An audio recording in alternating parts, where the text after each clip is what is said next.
Whoa! What's going on, guys? How's it going? You're right on time. Listen, hypothetically, let's say you're married and you caught your spouse having an affair. I know. But for the sake of the kids and for the sake of the family, through counseling, you're able to work through it and move forward amicably. So everything is fine for a few years, and then you catch your spouse in yet another affair. What do you do then?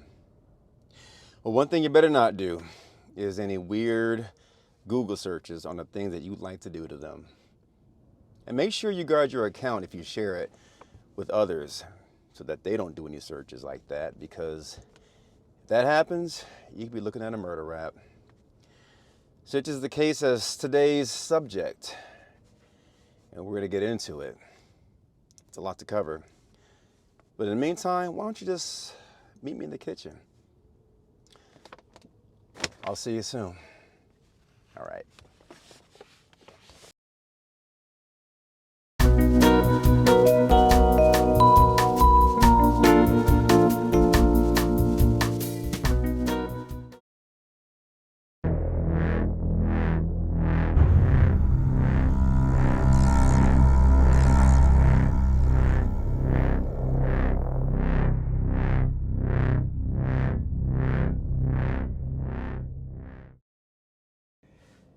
Infidelity, that is a hard pill to take. The betrayal can sting hot and long, and trust can take an equally long time to rebuild, if that's even possible. But multiple affairs? Now, let's be honest, that can drive almost anyone to the brink of just snapping. Today's subject is a stoic man, a man of few emotions. He's a farmer.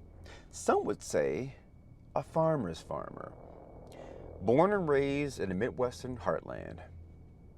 But when his wife turned up dead on the farm where he was working, his knowledge of his wife's affairs, some internet searches, and pretty much a lack of any of the suspects made him the winner of the murder rap sweepstakes. Today we look at Todd Mullis. Family man, salt to the earth, and murderer? Well, the jury had their say. But today, you get to be the judge and see if any of the facts add up to beyond a reasonable doubt. My name is Ronnie, and welcome to RV Crime Kitchen, where we serve up murder mysteries along with the cuisine inspired from the locations of those tragic events.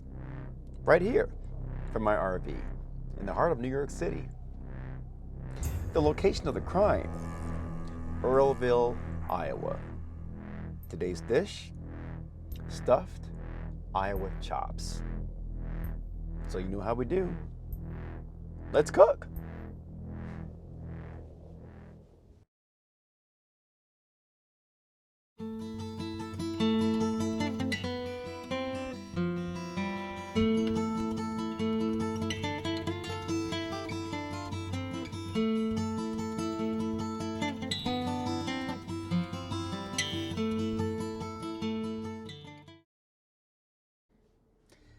Today we go to Earlville, Iowa. Population 807. It's a town in Delaware County, and according to Wikipedia, founded in 1857, the town was established because they built a railroad through it. So you could say it's a town of necessity. And it's named for the settler, the first settler, George M. Earl. The demographics, 98.6% white, and per the 2010 census, of the 331 households, 31% had kids under 18, 59% were married couples, with only 7.6% female-led households with no husband at all. So it's definitely a town that values its family values. And Earlville would produce its native son, Todd Mullis. Todd Mullis was born July 27, 1976, in Earlville, Iowa, to Leroy and Elaine Mullis. He grew up on a farm with his two brothers, Mike and Pat, and his two sisters, Lori and Lynn. Todd would go on to graduate high school in nearby Delhi and was groomed, like his two brothers, to become farmers themselves from a very early age. Todd acquired his first farm in 1999. By now, his father and brothers had formed a family trust and would often help on each other's farms whenever needed. Amy Mullis was born Amy Fuller to Robert and Peggy Fuller on January 23, 1979, in Ames, Iowa. She had an older brother, Jeff, and later they too would grow up on a farm in Eldora, Iowa. Amy would attend Eldora Providence High School and eventually began a career in Cedar Rapids as a hospital administrator. Later, she advanced her career by studying nursing and earning her RN. Todd and Amy first met in 2004 at a county fair under a beer tent. They were married 14 months later and welcomed their first son, Tristan, in 2005. Daughter Taylor arrived in 2007, and son Wyatt in 2009. Todd and Amy both enjoyed the outdoors and would often enjoy hunting, fishing, and water sports together. They always brought their kids with them to outdoor outings. Son Tristan was really interested in football and gymnastics, and the family would make time to shuffle all the kids around to their favorite activities. As Tristan grew up, he began assuming more responsibilities around the farm, even expressing an interest in becoming a farmer himself, which Todd supported. All seemed to be going well with the Mullis family. But in 2013, the first cracks became evident when Todd discovered Amy was having an extramarital affair. However, Amy was remorseful. The couple decided to attend counseling and work things out to save their marriage. Counseling seemed to work. Both renewed their commitment to one another with an emphasis on being more open to expressing their feelings when needed. By the spring of 2018, Amy wanted to leave the nursing profession to become a stay-at-home mom. Now, Todd agreed to this, and he added a hog feeding operation to make up for the loss of income. Todd built 2 hog barns the length of a football field on his farm and contracted with a pig supplier to raise and feed the hogs to get them ready for market. Todd also sold farming chemicals for extra money. The latest hog supplier with which Todd contracted was a company called JBS. Now, they would occasionally send a liaison to the Mullis farm to aid in any support Todd needed for the operation.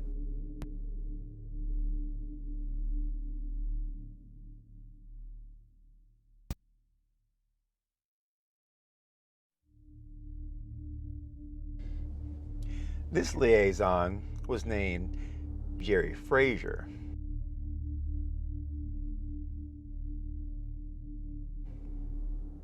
By May of 2018, with the beneficial effects of the counseling apparently wearing off, at least for Amy, she began yet another affair.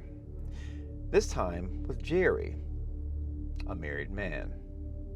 The two would text each other extensively, sometimes upwards of 40 times in a single day, and would set up rendezvous on gravel roads for sex. Their weekly meetings eventually grew to be an emotional relationship beyond the physical, with Jerry and Amy having serious discussions about leaving their spouses for each other. While Amy never accused Todd of abusing her, she would complain to Jerry that Todd treated her like a slave on the farm. But within 2 months of the start of their affair, Todd began to notice an excessive amount of texting between Amy and Jerry on their phone bill. When he asked Amy why she was texting Jerry, a business acquaintance, she said they only discussed hog-related matters. Now, Todd, not being convinced, he reached out to Jerry by phone and asked what, if anything, was going on between he and Amy. Jerry assured Todd they only discussed benign issues like hogs and gymnastics, as each of them had children involved in the sport. In August 2018, Amy had two major medical scares on her side of the family. The first was when her elderly grandmother suffered a catastrophic fall resulting in severe injuries. Amy rushed out of town to be by her hospital bedside, but it became apparent nothing could be done. Her grandmother did pass away. Next, almost immediately after, her uncle suffered a brain hemorrhage while playing golf. He would survive, but was infirm for several weeks. In all, Amy spent approximately 30 out of 60 days away from Todd and the children to help care for her loved ones. But Amy's absence caused tension around the Mullis family. Todd was feeling the stress of running their farming operation without Amy's help, and even his mother complained to Amy that she had abandoned her children by being away for so long. Weeks later, Amy would come face to face with the results of her infidelity when she began hearing rumors circulating around the tiny community about her affair. She became distraught and called several former hospital co-workers about the rumors' source. While she was desperate to stop the rumors, she was inadvertently fueling them by calling many people who had no knowledge of the scandal. Amy then tried to do damage control by telling her eldest son, Tristan, and Todd that the rumors were false and not to listen to them. Neither admit knowing anything about the rumors. Unbeknownst to the family, the rumors weren't rumors at all. They were fact. Amy was an emotional wreck around this time. She was not happy in her marriage and felt she needed to leave Todd to build a fresh start. However, she was afraid to do so because she believed she would lose her relationship with her children. After Todd suspected their affair, Amy and Jerry began using only email to communicate. She explained to Jerry that she was terrified that if Todd ever discovered the affair, he would make her disappear.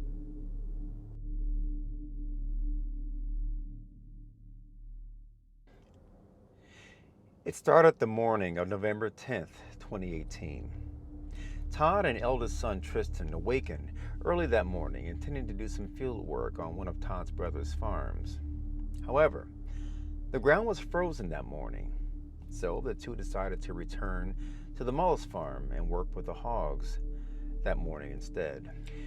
When Todd and Tristan came back home, Amy had made breakfast and was at the kitchen table working on a puzzle. The two youngest children were playing inside.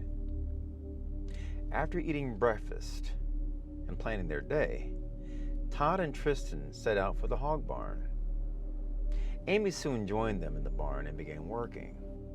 Soon, however, she experienced dizziness and was wobbly on her feet. Todd and Tristan asked if she was okay to continue working, and Amy said that she was fine. Amy had undergone an outpatient surgery 4 days prior, and she was instructed by her doctor not to lift anything more than 10 pounds. But the dizziness returned, prompting Todd to tell her to go inside the house and to lie down and rest.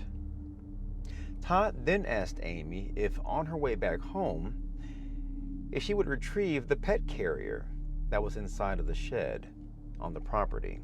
They had some orphan kittens and would need to gather them up to protect them while they moved some heavy equipment. Todd asked if she was feeling up to it, and if so, if she would leave the carrier into the barn or leave it in front of the shed. But if she was not able to do it, then Todd and Tristan would take care of it themselves. Amy then left. Todd and Tristan continued working for another hour and a half. The only two times that Todd was out of Tristan's eyesight was when he went to get a drink of water from the hose next to the office in the hog barn. Both times he came right back to resume working with his father. At some point, Todd looked outside from inside the barn and realized the pet carrier was not there yet. He sent Tristan to the shed to retrieve it. Tristan walked to the shed and was struck with horror as he saw his mother, Amy Mullis, lying unconscious on the floor of the building in a narrow walkway near the sliding door. She was hunched over in the fetal position with a corn rake sticking out of her back. A corn rake is a pitchfork where the metal prongs, called tines, are bent at the edges at a 90-degree angle. It's used to help operators gather piles of corn kernels. Tristan checked his mother's pulse, but found none. He then placed his fingers under his mother's nose and mouth and felt for breathing.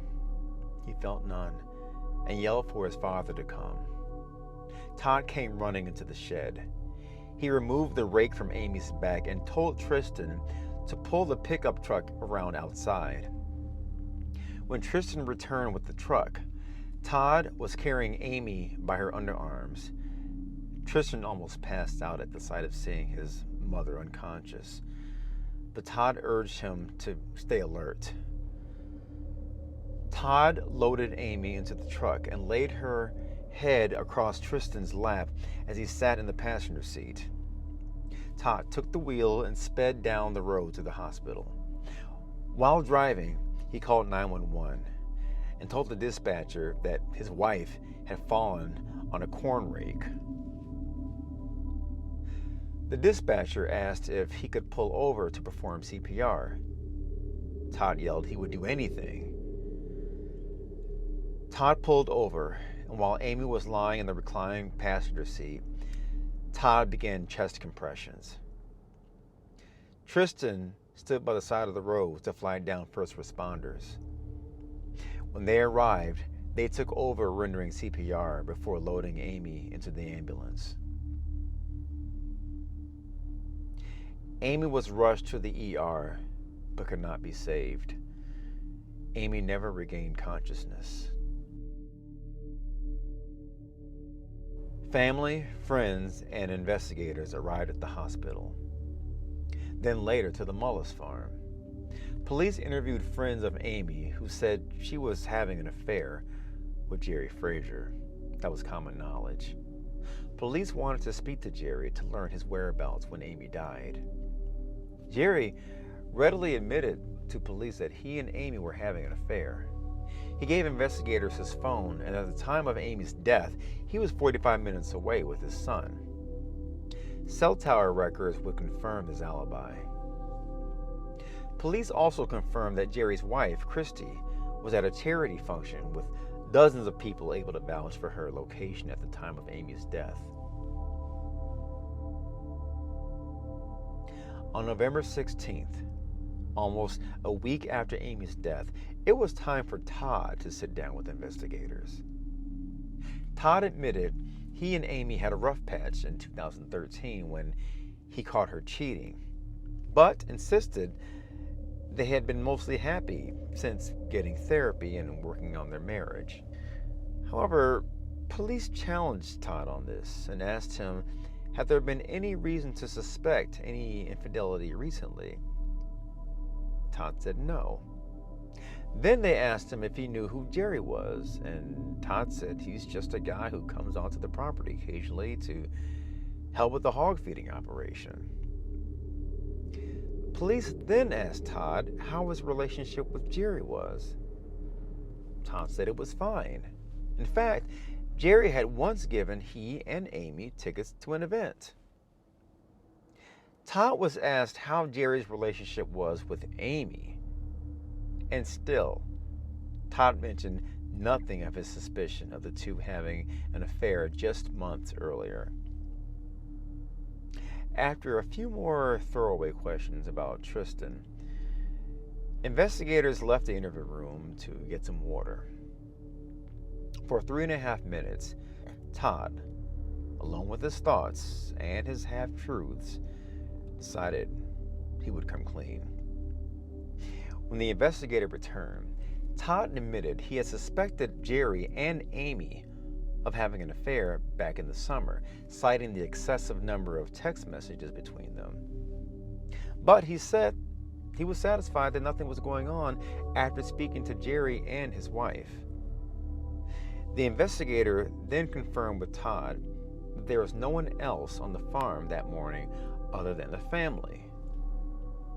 Finally, Todd was told that the autopsy results showed that Amy could not have fallen on that rake by accident because despite the rake having only 4 tines, Amy had 6 holes in her back. The report indicated the manner of death was homicide. Considering the cheating suspicions and no one else being on the property, the investigator told Todd that he murdered Amy. Todd was incredulous, dumbfounded even, but did not adamantly protest his innocence. Unable to coerce a confession, however, Todd was released pending further investigation. In February 2019, Todd was arrested for the murder of his wife, Amy Mullis. Todd went on trial for first-degree murder 7 months later in September 2019. During the trial, prosecutors introduced evidence that Todd had an iPad that he used while on the farm to make Google searches for work. Todd's personal Google account was registered on the iPad, and Google certified that the searches were made from his account. Some searches made in 2017 and 2018 included characteristics of a cheating woman, women who cheat in relationships, 6 traits almost every cheating woman has. What did ancient cultures do to infidelity? Did ancient cultures kill adulterers? Thrill of the kill, thrill of the hunt. Famous quote, no thrill like that of hunting man. The prosecution really enjoyed this portion of the trial, reading dozens of searches made in Todd's Google account, purportedly from his own iPad. Now, however, Todd denied making any of these searches about infidelity. Next, he explained away other searches like the thrill of the hunt as being references to the movie Predator that he and Amy watched on TV. Furthermore, there were other searches made from his account that he denied searching for, such as queries about bridal wear and engagement rings. Lastly, evidence at trial established that other family members, including Amy and the kids, had access to that tablet and knew the password. Even Todd's brothers used it from time to time. But one eerie and very controversial piece of evidence was yet to come. Todd's trial was being televised. Cameras were allowed in the courtroom due to the sensational storylines. Small-town farmer kills, allegedly, his cheating wife with a pitchfork. Drama writes itself. During an earlier part of the trial, the state played the 911 call that Todd made while trying to resuscitate Amy on the side of the road. Well, apparently, one viewer with an ear for murder contacted the Delaware County Prosecutor's Office to relay that he or she clearly heard Todd making incriminating statements under his breath while trying to revive Amy as he held the phone to his ear during that live 911 call.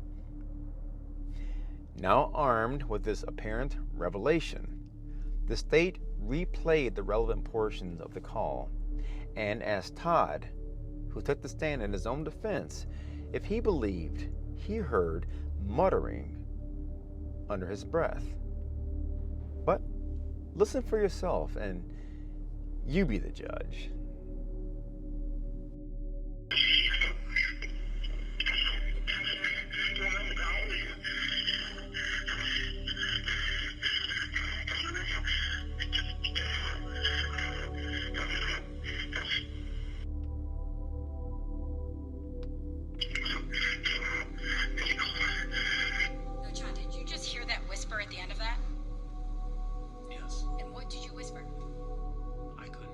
Okay, I'm gonna play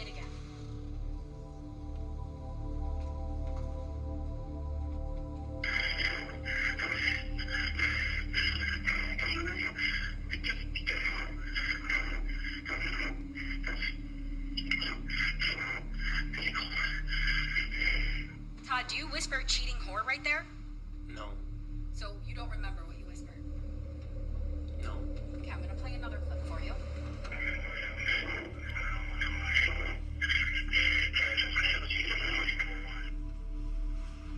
Do you know what you whispered there? No. Did you hear that? So I'm gonna play that part one more time. The first clip is 6:53 of that second tape, and this second one is right at 0700. Just try to listen really closely. I just want to know if you remember what you said.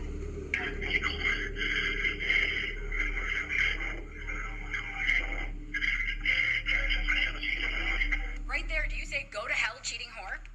No. So you don't hear that? No. You didn't hear at 6:53 cheating whore. You didn't hear that. I didn't hear that word. And it's right at that, after you hear a ping, you don't hear "go to hell, cheating whore." No.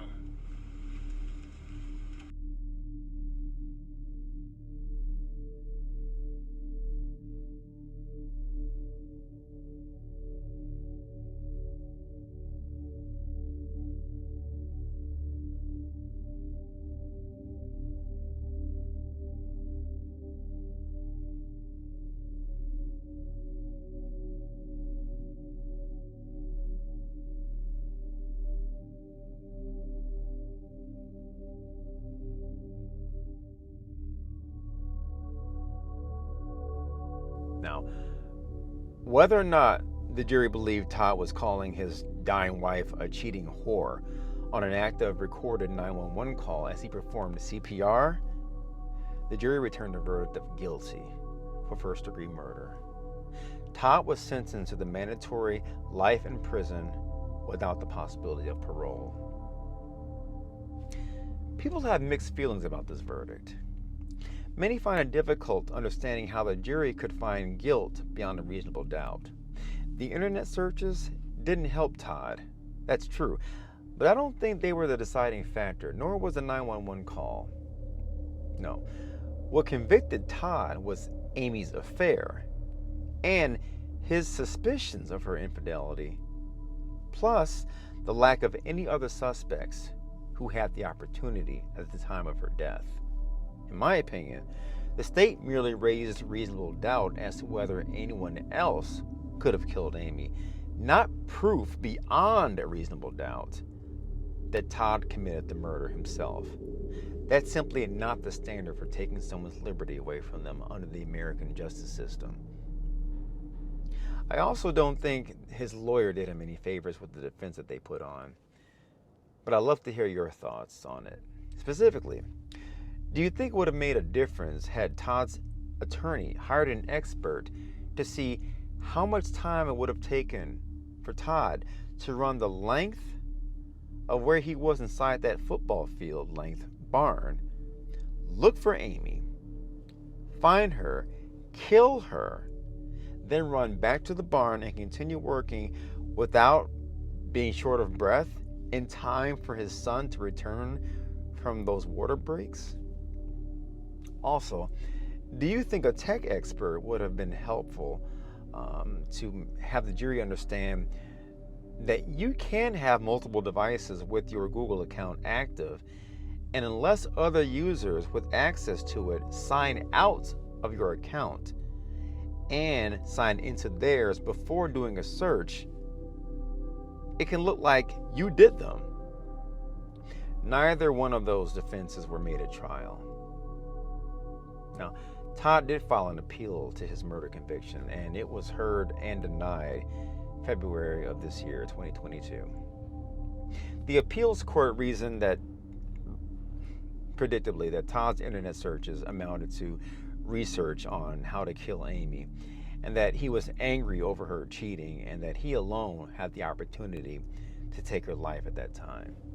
Now, an interesting fact about the case is that Todd developed somewhat of a fan base among a certain group of women that basically lusted over him.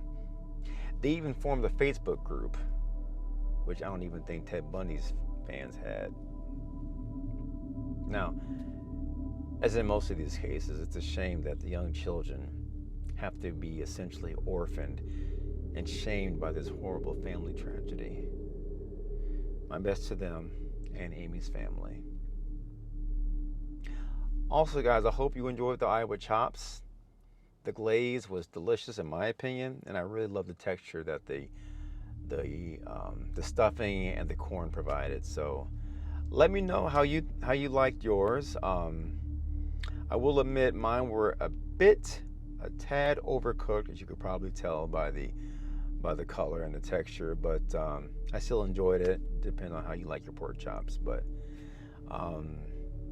guys, thanks a lot. I appreciate you tuning in to RV Crime Kitchen again. Please like and subscribe. Try to put out one video every week. So let me know what you'd like to see next, and I will see you on the next one. Please be safe. Take care. This is Ronnie.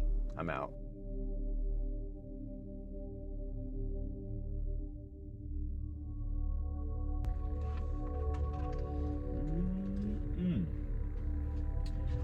Woo, I am ready to eat. Let us dig into this feast. Plastic fork, metal knife. Why not? All right. All right, it is a little bit stiff. That's good. Very good.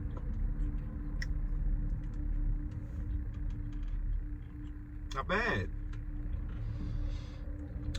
Very tasty.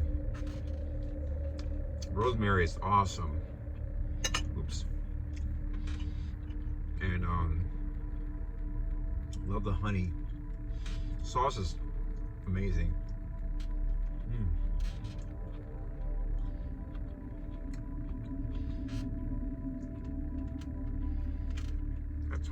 I sauteed some onions.